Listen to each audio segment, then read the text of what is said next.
Fala galera, tudo bem com vocês? Eu sou o professor Juliano, professor de História.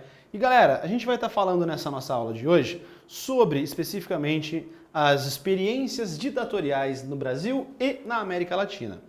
Vamos falar especificamente sobre dois assuntos importantes.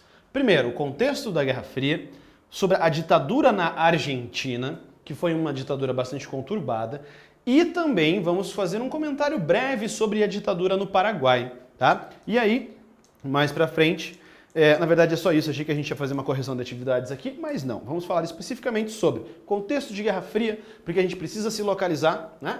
Ditadura na Argentina e ditadura no Chile. Bom, aqui a gente tem, galera, um contexto importante. Sempre que a gente estiver falando de Guerra Fria, você tem que vir na tua cabeça na hora isso que está aqui, ó.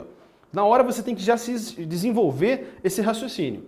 Guerra Fria, o que a gente tem? Estados Unidos de um lado, União Soviética do outro. Estados Unidos, capitalismo, liberalismo, democracia. União Soviética, socialismo, comunismo, internacionalismo. É isso que você precisa desenvolver na tua cabeça, esse raciocínio bem rápido, né? Para você já conseguir localizar. Tá, o que está acontecendo no mundo nessa época? Disputas ideológicas, conflitos acontecendo espalhados pelo mundo, né? Nunca ia acontecer um conflito direto entre essas duas superpotências. Por que não aconteceria um conflito direto entre elas?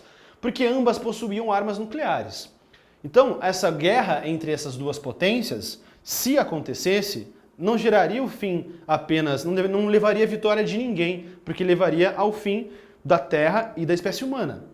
Certo? Então, galera, essa guerra entre esses dois países não acontecia, mas eles buscavam influenciar lugares espalhados pelo mundo, né? Lugares em que, então, você vai ter os Estados Unidos tomando conta ou a União Soviética buscando influenciar, direta ou indiretamente. Ou os Estados Unidos vai influenciar economicamente e politicamente, ou a União Soviética. Tá? E nesse contexto todo, nós tivemos os países da América Latina saindo de experiências populistas. Aqui nós temos o que a gente pode chamar de esgotamento do populismo. O que é isso? As pessoas ouviam os seus políticos falando: ah, porque o povo vai melhorar, a gente vai melhorar as condições sociais, as condições de vida da população. Beleza, o povo foi votando nesse povo, foi votando nesses populistas, até que chegou num momento em que eles não colocaram em prática o que eles haviam proposto, né? Ou seja, eles tinham falado, ó, a gente vai mudar a sociedade, a gente vai deixar o povo com mais dinheiro, com mais acesso à educação, saúde, alimentação e moradia, só que chegou numa hora que o povo falou, tá, vocês estão falando isso já há muito tempo e não colocam em prática. O que a gente vai ter? Um palco importante para o desenvolvimento de regimes ditatoriais. E na América Latina, a gente também tem um detalhe, na América de uma maneira geral. Os Estados Unidos não queria permitir que surgisse uma nova Cuba. Por isso que você via em várias e várias manifestações, principalmente no Brasil, faixas escritas com "Não seremos uma nova Cuba".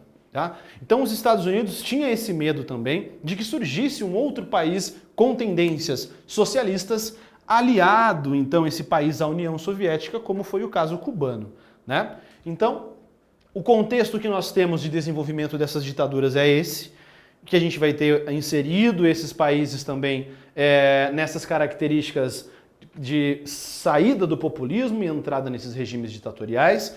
E não é papo de esquerdista, comunista, a ideia de que os Estados Unidos realmente investiu nisso, é comprovado nos documentos existem mostrando que os Estados Unidos realmente investiu, né, na Operação Condor, em que eles propuseram e colocaram em prática essas ditaduras militares na região do Cone Sul.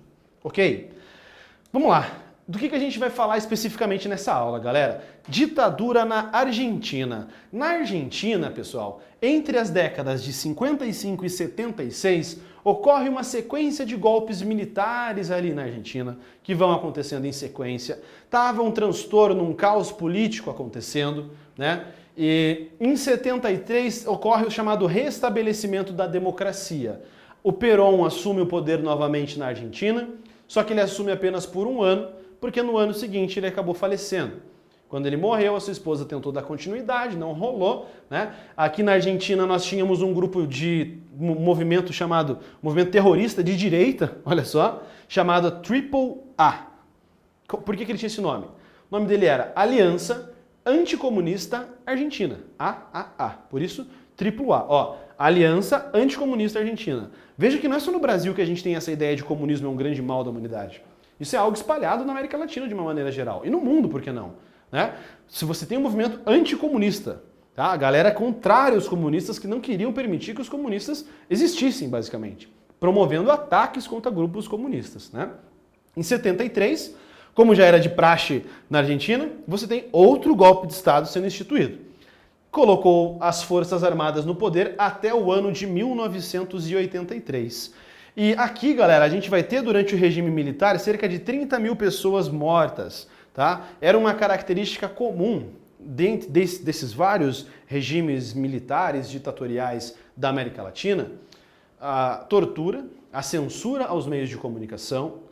Então, tortura, censura dos meios de comunicação, perseguição dos seus opositores, e, em muitos casos, a criminalização do comunismo, era crime você ser comunista, você se manifestar contra o governo também não era algo permitido, né? E por isso as pessoas elas vão ser levadas para interrogatórios e nunca mais vão voltar.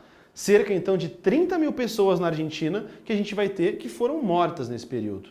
Tá? E como você tem o estabelecimento de regimes ditatoriais na América do Sul, na parte do Cone Sul principalmente, quase em todos os países, né? Em todos, na verdade, você tem no Brasil, você tem no Uruguai, você tem no Paraguai, na Argentina e no Chile, em todos, portanto, ocorria também uma cooperação entre esses países. Caso eles estivessem precisando de alguma ajuda, por exemplo, sei lá, fugiu um grupo comunista do Brasil para a Argentina, o governo argentino ajudava o Brasil a perseguir esses comunistas lá naquele lugar. Tá? Esse é um detalhe importante que a gente tem.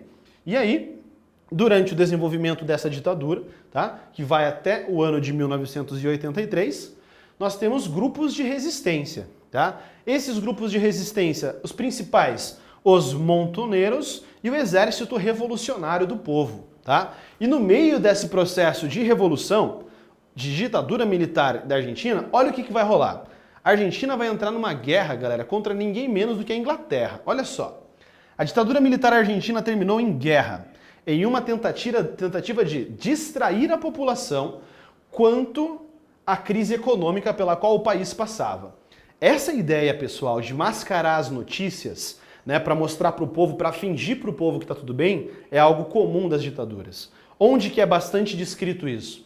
Em um livro do George Orwell chamado 1984. Ali ele demonstra como que o controle das informações é necessário para o estabelecimento de uma ditadura.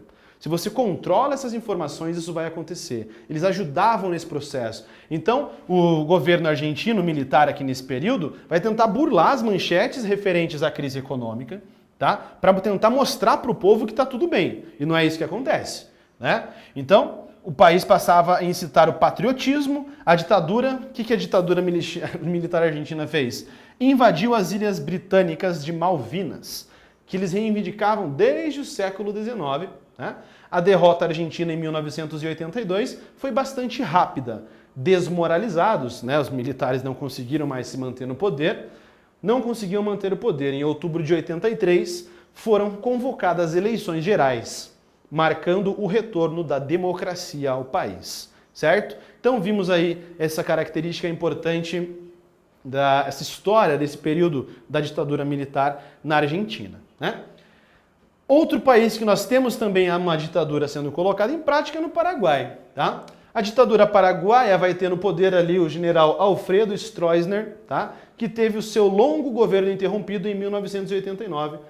Na verdade, não é ele que é o militar, ele que vai ser interrompido por um golpe militar em 89.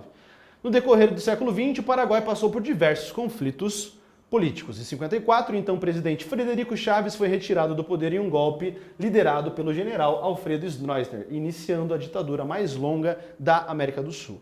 Então, esse cara estava no poder por meio de uma ditadura militar e depois foi instituído um outro golpe, né? O general Stroessner deu um golpe de Estado respaldado pelo discurso anticomunista, ó a semelhança, de novo a ideia do anticomunismo estando presente, e pelo apoio dos Estados Unidos da América, fazendo essa máxima que a gente tem. O apoio dos Estados Unidos, a luta contra o comunismo acontecendo, né? Isso é muito comum em todos esses regimes ditatoriais que aconteceram na América Latina, e aí o governo foi responsável por diversas prisões extrajudiciais, torturas e assassinatos, as máximas que a gente já tem desse período ditatorial na América Latina. Apenas em 89, a ditadura terminaria por uma rebelião militar. Então, os exércitos, né, os militares, dão um golpe dentro do golpe que já tinha sido dado. E aí, acaba essa experiência ditatorial no Paraguai. Beleza, galera? A gente fecha nessa aulinha, então, de ditadura argentina e ditadura paraguaia.